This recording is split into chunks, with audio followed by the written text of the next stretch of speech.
Well, we are recording and we will soon have my guests to celebrate Latinx Heritage Month. I'm trying to get hip, uh, as opposed to Latino, Latina Heritage Month, or Latina, Latino Heritage Month, or Hispanic Heritage Month.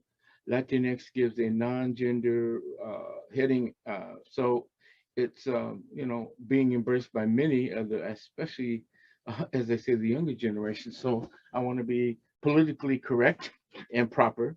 So that's why we're doing this. But this is a special edition of Seattle Here and Now in honor of Latinx Heritage Month. And for those of you who would prefer Latino, Latina Heritage Month or Hispanic Heritage Month, it's the same celebration. It begins in the middle of October to the middle of November.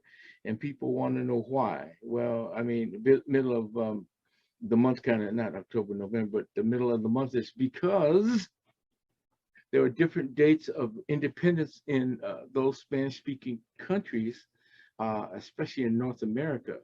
So it's very important that these dates be celebrated, and that's why you have a difference. Instead of beginning at the beginning of the month, it's in the middle of the month, and it's again different countries uh, influenced and colonized by the Spanish from Spain.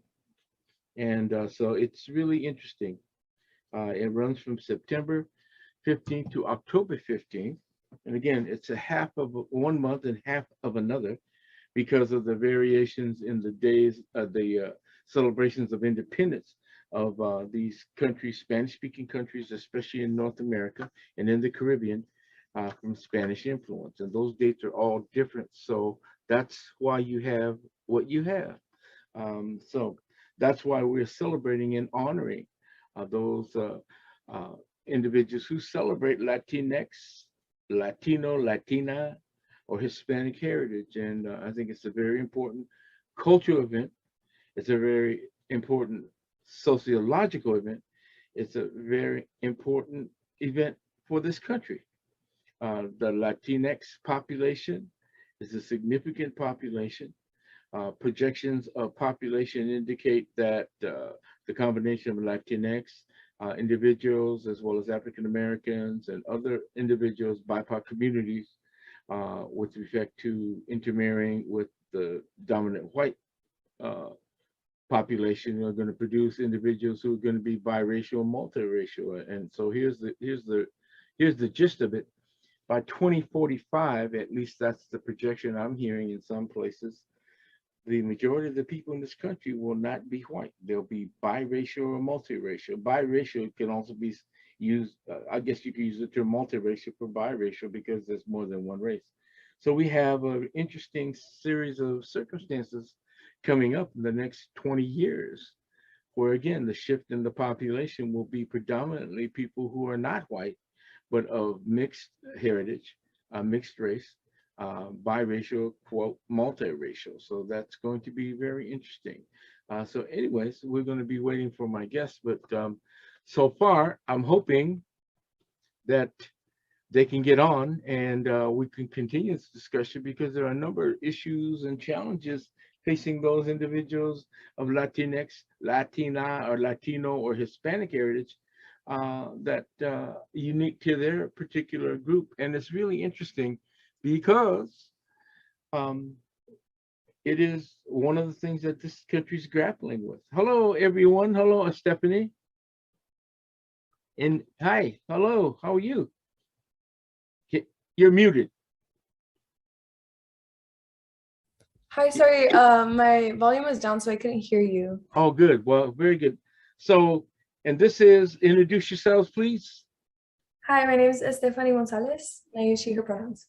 And Jesus, and I use he, him pronouns. okay, very good. Thank you very much. Hey, this is technology, This is and so welcome to Seattle Here and Now on Rainier Avenue Radio.org. I'm your host, John Yasutake. My guests today are both of you students at UW, correct? Yes. And yeah, go Huskies. Please. Yeah, I'm a graduate. I almost played football for them, but good thing I didn't. But anyway, that's another story. the University of Washington's come a long way, folks, because you could almost count on your hands the number of Latino, Latinx, Hispanic students on campus. Practically none. And in terms of Asians, there has always been Asians, and there are a few African Americans. But for me, I was going to be the reason why I was on campus to play football, and the reason my my friends and teammates, they were going to play football. From most of us came from Garfield, so and Franklin. But to make a long story short, things have changed. You represent a growing population, not only in the UW, but as I said earlier, the Latinx and Latino or Latina or Hispanic population. I want to say what's comfortable for folks. You'll be the primary progenitor of populations that are going to be of mixed heritage or biracial heritage. In other words, by 2045, the majority of people in this country are not going to be white. They're going to be biracial, multiracial, and the Latinx, Latino, Hispanic population it will be one of the contributors to that, because one of the highest rates of intermarriage that are occurring between non-white and white is in the Latinx or Latino population.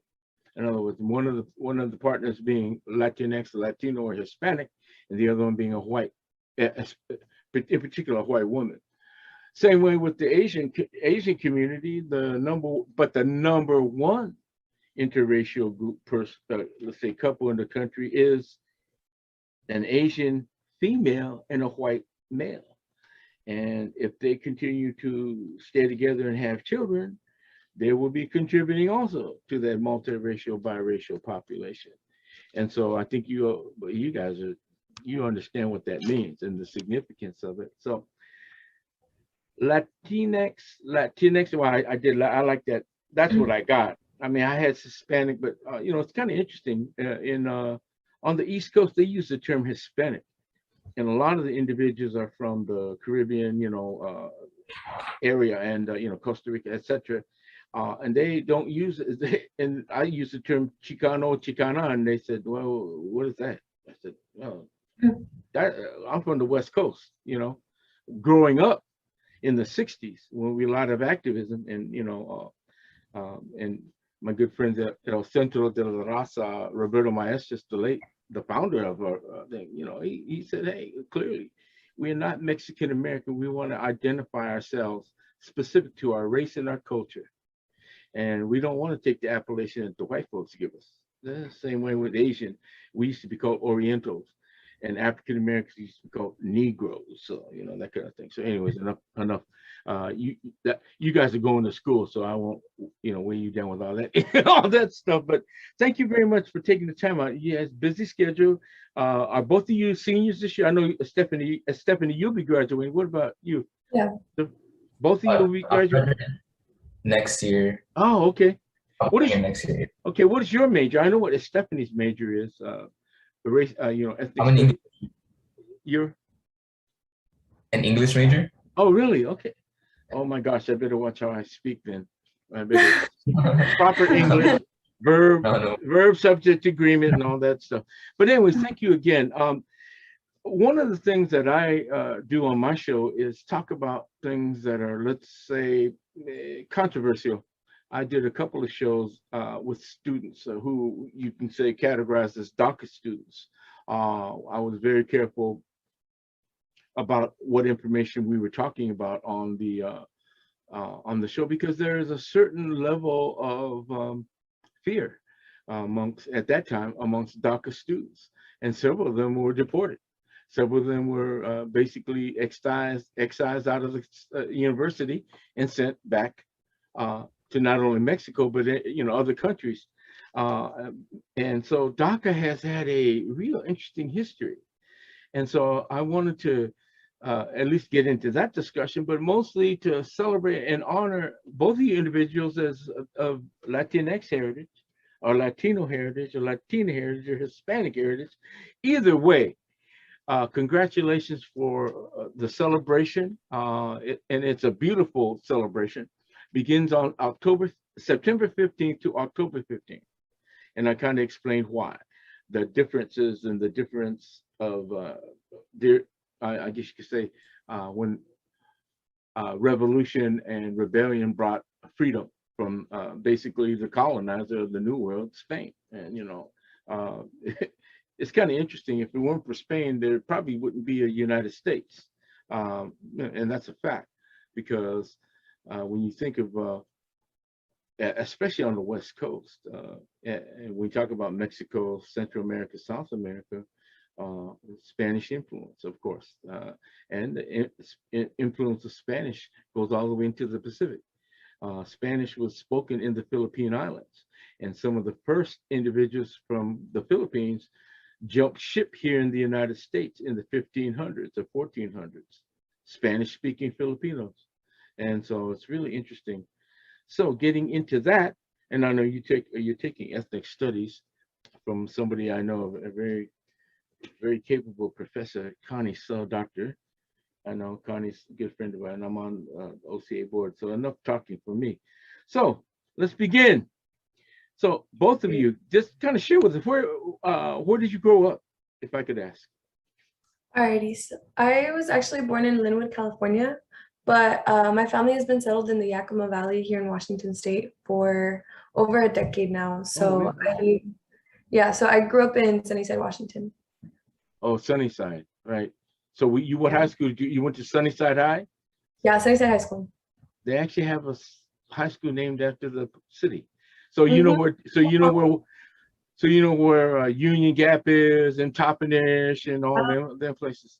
So, and where did you grow up, if I could ask? Okay, so I was born in Michoacan, Mexico. And okay. I came here at the age of 2, and since then I've been living in Sunnyside as well. Oh, really? Okay. So, and then both of you came in. Why did you guys pick the University of Washington? It always just seemed like the top school here in the state. Like, it always seemed like the school to shoot for, Yeah, similarly, I also heard a lot about UW and the programs that they had, so I decided to go for the best in the state, I guess. Well, when I worked for the state, there was always this kind of, let me say it, and I don't want to say it in a negative way, but there was always a differentiation between what goes on in the Valley, Eastern Washington, and what was going on in Western Washington, because some of the issues were not the same. The political fiber in Western Washington was different from what was in Eastern Washington. But the same issues: home, housing, education, all those kinds of things, and jobs, those kinds of things. But it was a little bit of treatment, because I met Johnny Gonzalez. He was the head of licensing for one of the highest ranking, one of the very first persons of Latino and LatinX heritage in the state of Washington. He was actually head of a department, and that's rare. That was rare, but that was during this late or middle 70s, 1970. So it is a kind of a departure. So both of you come to the University of Washington. It is a great school. You have a president who's of Latinx heritage, President Dr. Cauce, and you have a significant population here, which is one of the larger populations. You have a landmark organization called El Centro de la Raza. You both probably know about El Centro de la Raza and the history of it, too. They were one of the first groups to say, hey, look at us. We're part of this history of this country. And that is a fact. The history of the Latinx heritage here is significant, going back several hundred years. So it's nothing to again dismiss. So in your experience at the university, let's say just growing up and going to high school, what was it like? I didn't get a chance to look at the population figures, but again, if you're Yakima Valley, you have a significant population of persons of Latinx heritage. So what was it like at Sunnyside growing up? It kind of felt like, it was very comforting, just being around people who from the same community, people who we could relate to. It was a very comforting experience. Yeah, I agree. I think I've looked at the statistics a few times, and I think over 90% of the population in Sunnyside specifically is Latinx. So it very much felt like home, and I think our families also felt at home, not just us as students, because the sunny side population is mainly composed of farm working families, which is where like we come from.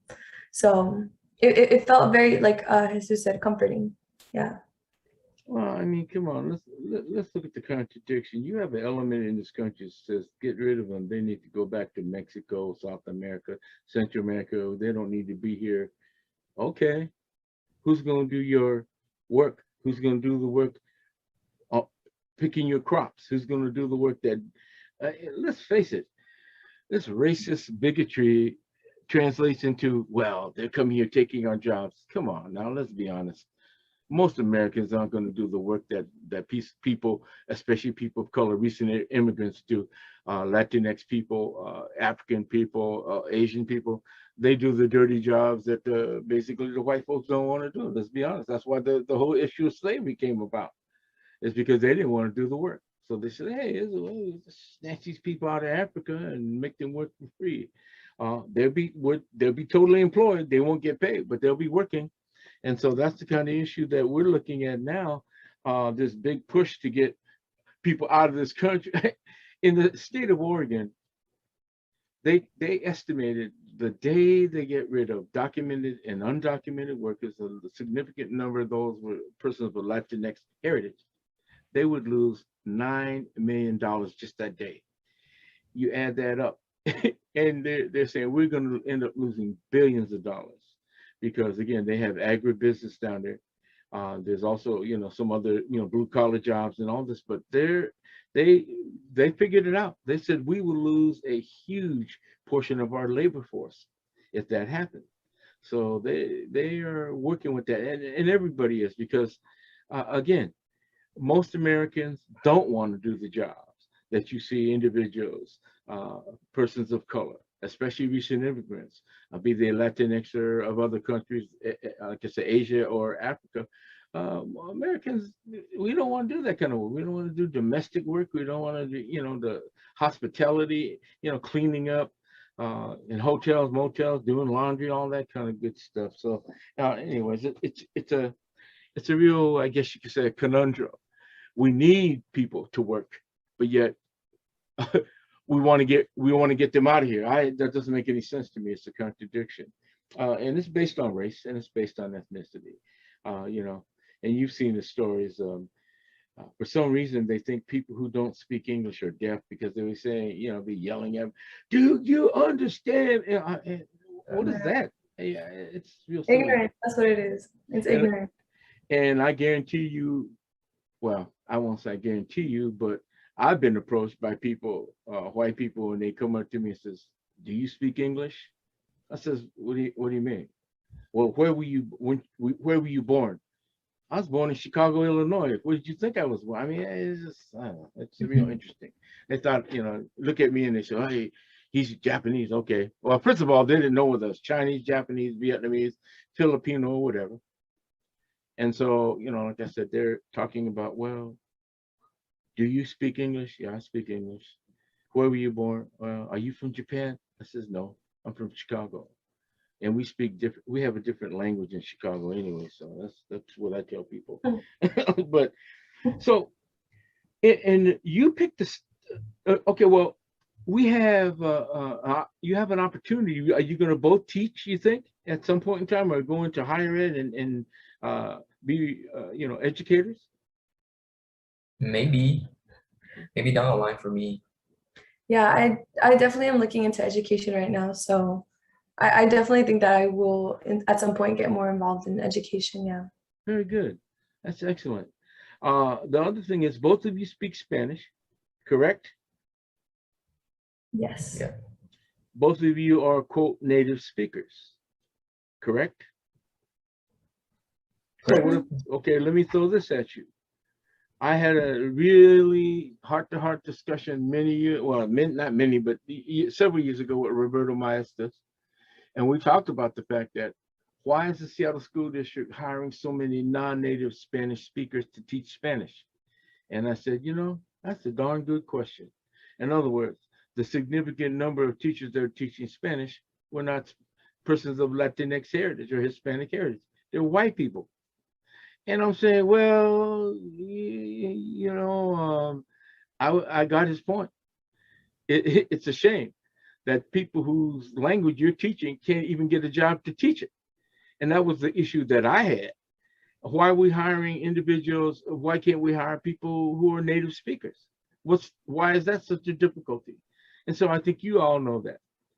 There's, growing up, going into different education systems, it would be nice to get somebody who's a native speaker, right? Yes. Yeah. And so I think it's just like, if I'm teaching about Latinx heritage, I will teach it and do the very best job I can. But there is a kind of a thin line there, because I'm not of Latinx or Hispanic or Latino heritage. There is a sensibility that I don't have because I didn't live that experience. It's kind of interesting to say that, but nevertheless. So when you celebrate Latinx heritage, what are the things that you do? Do you have like family traditions that you undertake with your family? And I know music is part of it. Food is a big part of it. My good friend says, oh, they perform. They're in a band, mariachi bands, and music is a very dance is a very important part of it. And so, well, how do you both celebrate it, if I could ask?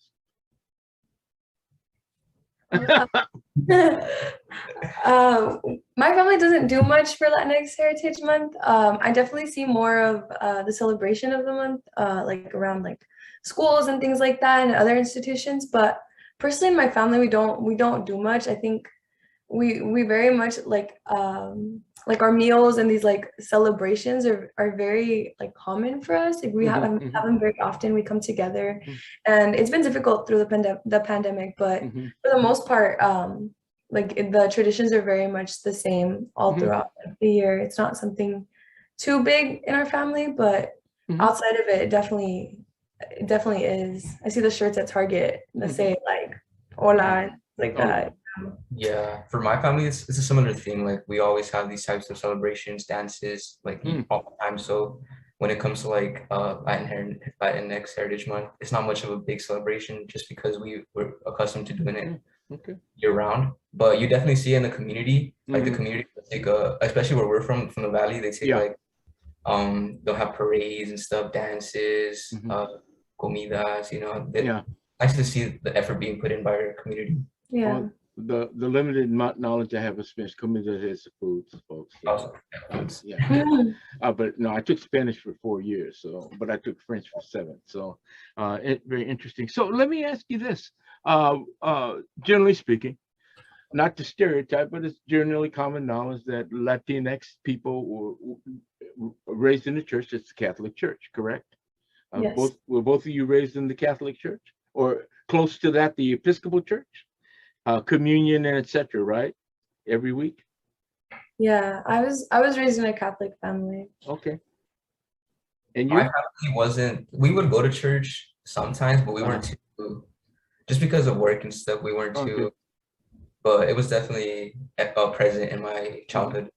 It's interesting that you asked that because I actually have the Virgin Mary on my wrist shirt.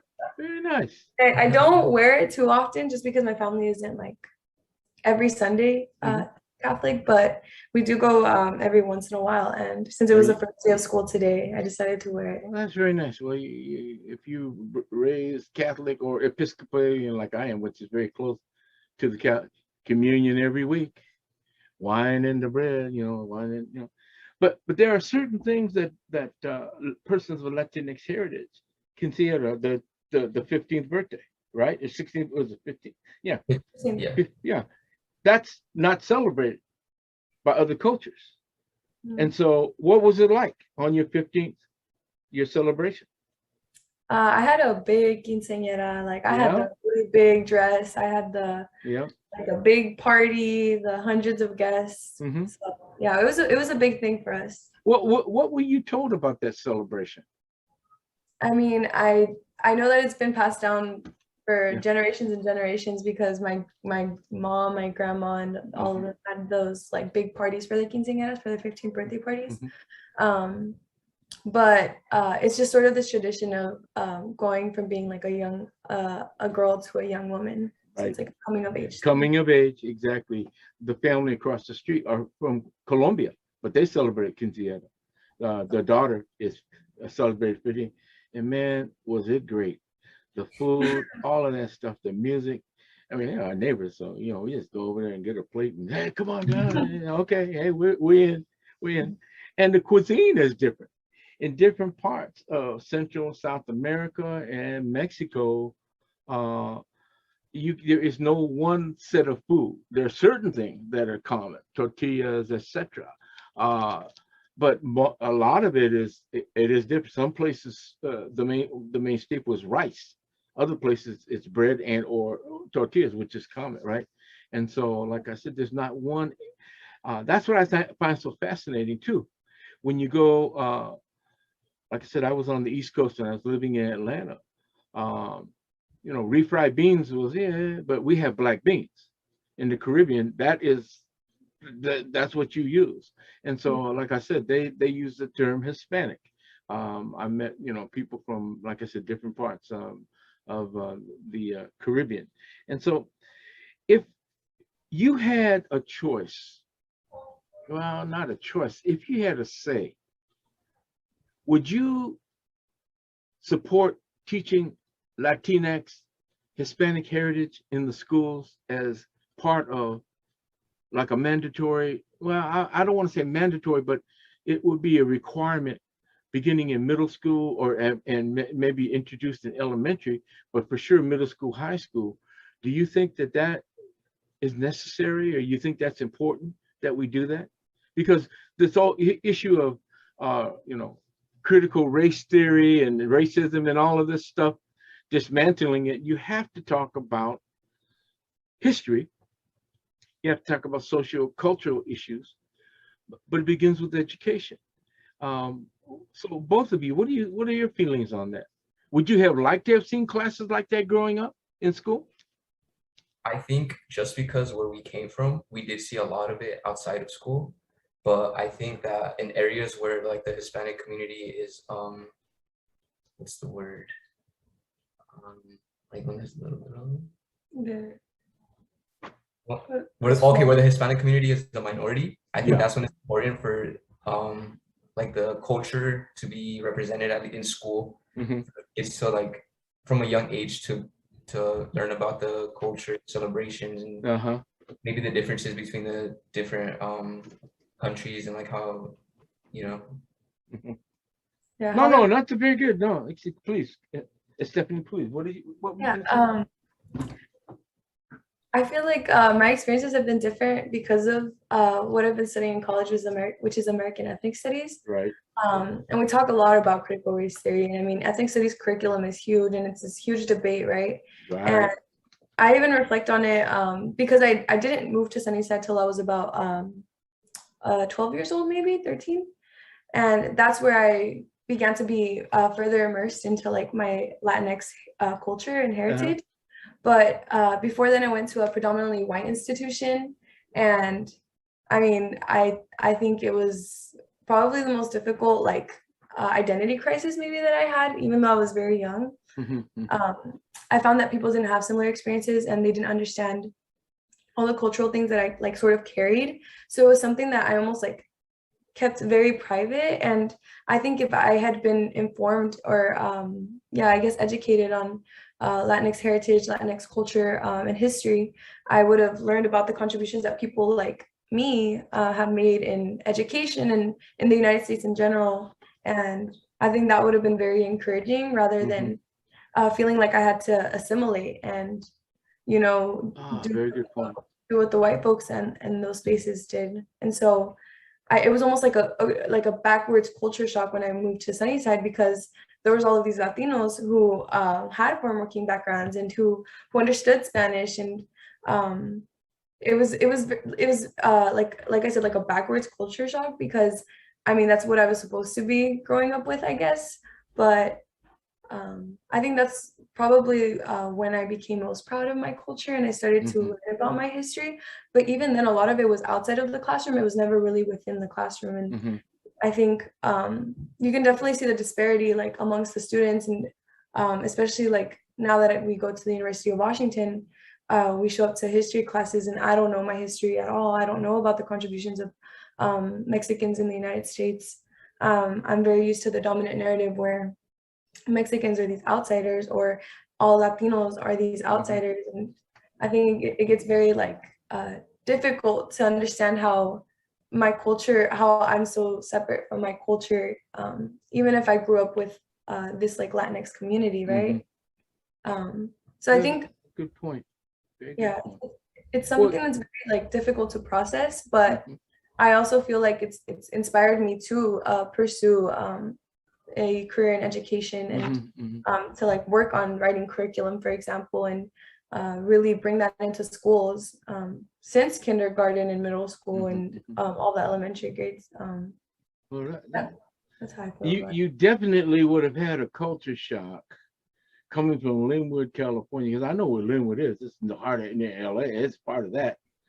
And you come out here to Sunnyside, and you're just like it's like the city mouse goes to the country.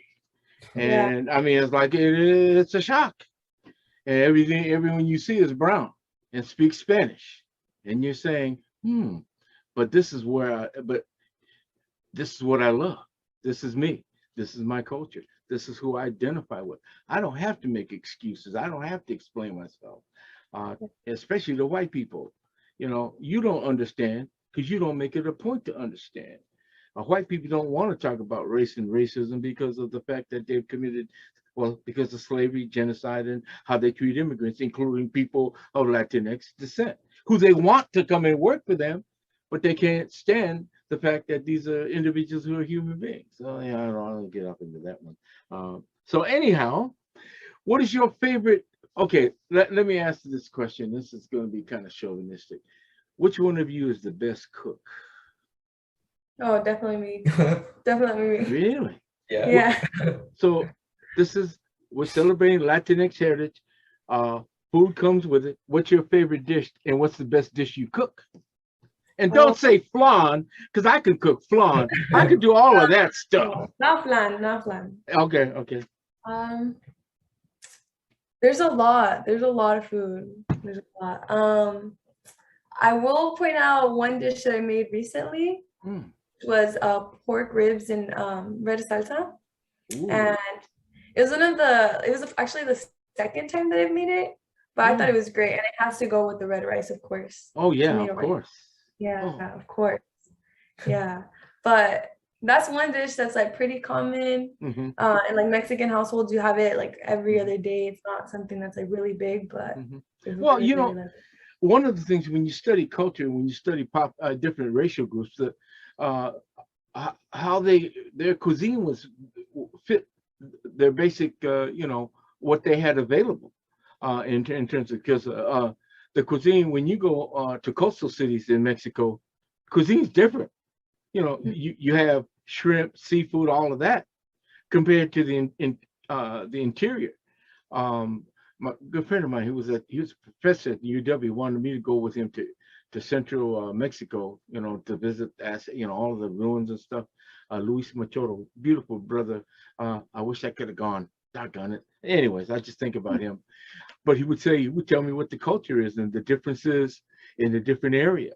And it's predicated on diet too, all these things. So what is your favorite dish then? If I could ask both of you, what is your favorite dish? The only favorite dish you love? I think my personal favorite is a dish that my mom would make, and it'd be mole rojo. Oh, okay. I think that's my favorite, but only from her. Only from her? Well, yeah, okay. The others don't compare. But okay, and what about you, Estephany? I like birria. I don't know if you've heard of birria, but no. It's trending now. It's like beef. Okay. It's like slow cooked with a bunch of sauce, and it always goes with the red rice and some beans. Yeah, okay. It's pretty popular now because of the birria tacos. So they started making tacos. Right. With the birria and some cheese, and then you dip them in what's called consommé. Yeah, it's like a sauce, a consommé. Yeah, okay. Yeah. Man, Yeah, that's so I like beverage. Yeah. that sounds good. Me, Mhm. give me some refried beans and some corn tortillas, and I'm gone. I mean, that's it for me. Hey, hey, that's what I'll order. Um, so that's. But again, it's all of these are staples come directly from the land, kind of thing. Beef is expensive in Mexico, I know, because it takes a lot of money to raise a beef cattle. Pork, it's common too, but they're easier to raise than beef, especially. But um, I love the goat cheese. It's very good. The Oh, cheese. It's better for you too. It's healthier for you. Mhm. So let's get into what's your favorite beverage, and please don't say keys. Do not say please. What is your favorite beverage that tecate that you could make, let's say, or that you like? And I I'm I'm not trying to imply you guys are slushes and drink a whole lot of alcohol, but I mean, what is your favorite beverage?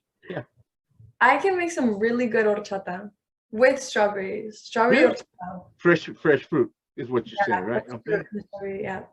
I think And that's my what? favorite drink. Ah, Yeah, that's my favorite drink for sure. very good. Well, you notice I try when I go to the restaurant. They closed my favorite restaurant, El Sombrero here. Doggone it, family restaurant. Good friends of mine, and I'd go in there and buy the special sodas, and it wasn't special, but this was soda that they brought in from Mexico, because it's made totally different than the soda that you make. Coca-Cola tastes different. I mean, I had Fanta pineapple soda that tastes. I mean, it's like the Yeah. best. You know what I mean? Because it's just made differently Yeah. in Mexico than it is here in the United States. And man, it was so good. I mean, like I said, we have a lot to learn from each other's culture. I mean, I like I said, I took Spanish for what I said 3 4 years, 3 years. I took Spanish for 3 years. I can speak it, but I'd rather not because I don't want to get myself embarrassed or slapped or something like that, But, but, uh, This. It's good yeah, to well, and the other thing is, you notice how uncomfortable white people get when you start speaking your native language. Oh, Yeah. yeah. Definitely. Yep. I'll just share this real quick. I had a case involving a supervisor came to me. She was white, and she was complaining about two employees who were Chinese, who spoke Chinese. And she said, you must make them stop. I says, no, no, they can speak Chinese. Are they interfering? Is it interfering with their work? No. Are they doing it on their own time? Yes. Well, then what are you going to do? I mean, you can't do a thing about it. And don't, because if you do something, I'm going to have to do a formal investigation of you because that is discriminatory. Have you ever been, well, I know you've been around people who are uncomfortable with speaking Spanish. They notice you right away, right? Yeah. Why? Why is that so? In your own words, please. I think we're often seen as almost like foreigners. Mhm. And I think there's always that dominant narrative of anybody who speaks a foreign language being just not just foreign, but undocumented. Mhm. Mhm. So I think that it's just sort of this, like I said, this master narrative that just sort of like almost makes us want to not speak our language because then we get the question that you said you were asked that where are you from? Yeah. How do you identify? Yeah, the confrontation. We try to avoid like the confrontation. Yeah. And it's really, Remember what I said? This country has a problem with racism because of slavery, genocide, and how it treats immigrants. yeah. No, get ahead. You were going to say something, Stephanie. I'm sorry, I cut you off.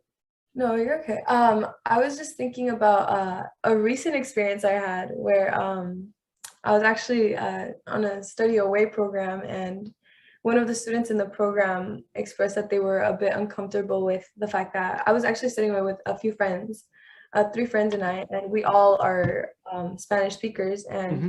we would communicate a lot in Spanish for whatever case, whether it was school, whether it was during lunch, whatever we were doing, and somebody expressed discomfort in speaking our language, our native language around them, and it was like a whole conversation, and a lot of us were reflecting about how it's really unfortunate that that our comfortable space, our safe space that we sort of create through that language.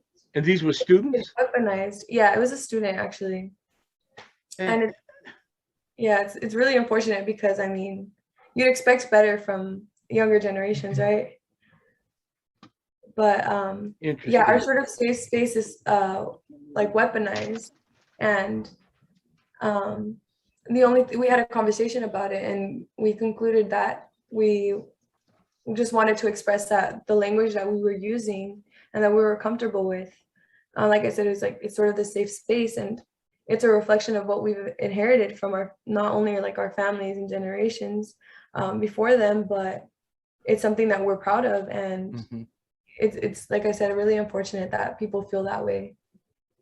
Well, that's too bad. But you know what it is? They think you're talking about them. That's yeah, and hopefully you were. No, I'm just kidding. But you know, your experience is again no different than most people of color around certain groups of people, and it's a stereotype. You know, well, you're in America now, so what does that mean?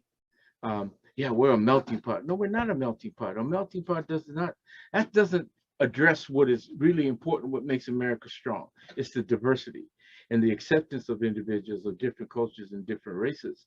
And that's what's important, not that we're going to be the same. I mean, that's just doesn't make any sense. So anyway, are you all fully vaccinated yet? Yes or no? Yes. There is a really, for individuals of color and communities of color, there's a very big disparity, especially among Black and brown people. And we're talking about Latinx and African-American folks about the issue of vaccine. Wherever you go, tell people to get vaccinated. I would have it on my, I'll do my little background thing so you can see. There it is. Nice. That's the message, folks, and we're trying to do that. So we know that we have some holes in our education system when we talk about the experiences of persons of Latinx, quote, Hispanic heritage, the history of persons in this country of Latinx and Hispanic heritage, and the accomplishments. I mean, good gravy. I mean, it's almost like it's been suppressed, and it has been. Because if you're trying to subjugate somebody, you certainly don't want to talk about their abilities and their skills and, you know, how much better at certain things that they are than you want to present them as. And so those are the kinds of things that that happen. But when you talk in terms of where do you think we should start our education of young people with respect to sharing information about persons of Latinx or Hispanic or Latino, Latina heritage? Where do you think that we should begin that schooling? I mean, I think since the very beginning, as early as possible. Yeah, if it's preschool, if it's kindergarten, if it's those children's books, I think that's great. Where you see that representation, people of color. Yeah. And then the sooner it happens, I think the kids will become comfortable with it, and maybe more like engaged in it as they grow and learn more about the culture. Do you think it'll ever come a time when it'll be mandatory? Not well, as close to mandatory as it's possible that Spanish, because the number one language other than English is Spanish in this country.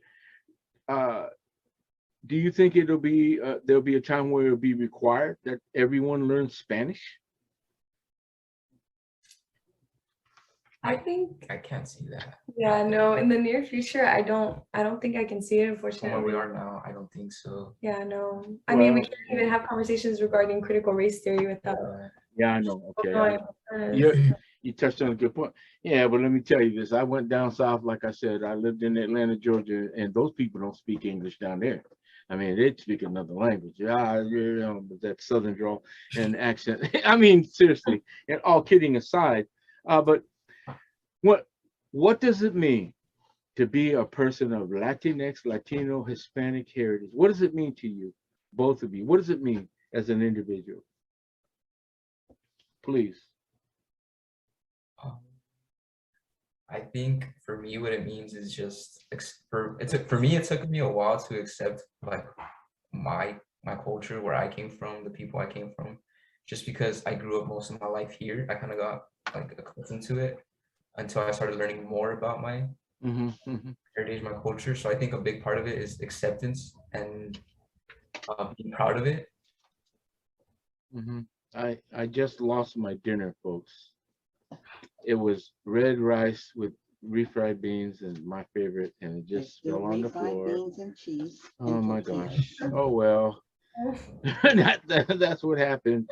That's why I'm kind of spaced out right now. But anyway, so Stephanie, what does it mean to you to be a person of Latinx heritage?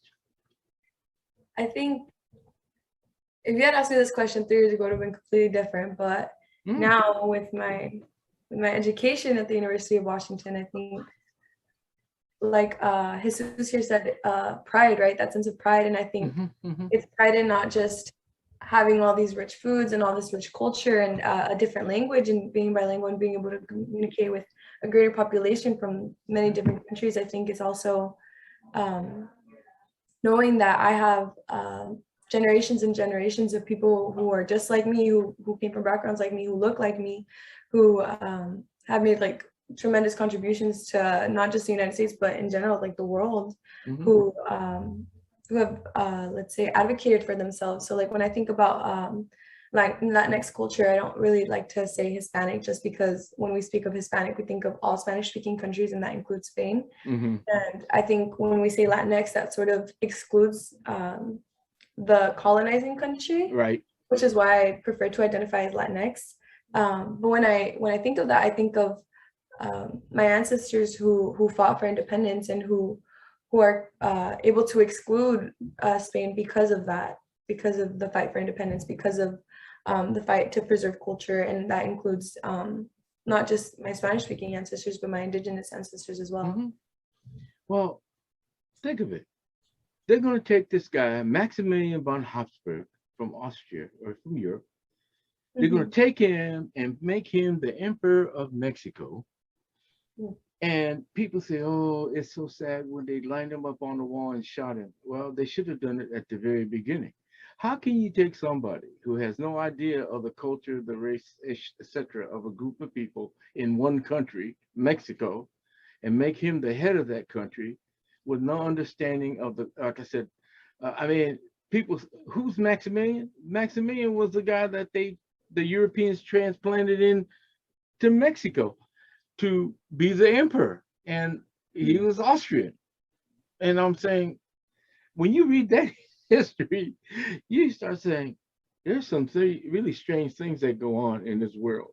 It's because they looked at Mexico as some scruffy nation, very uncivilized, etc. That's farthest thing from the truth. When you go into Mexico and you see the architecture of the Aztecs and the Incas and the Mayas, and you say, what are you talking about? I mean, come on now, let's be serious about it. But anyways, that's my cross to bear. I just, it's easy to discount people you don't understand or you don't know. And as long as you keep that distance with people, you'll never learn them. But so what kind of music do you listen to?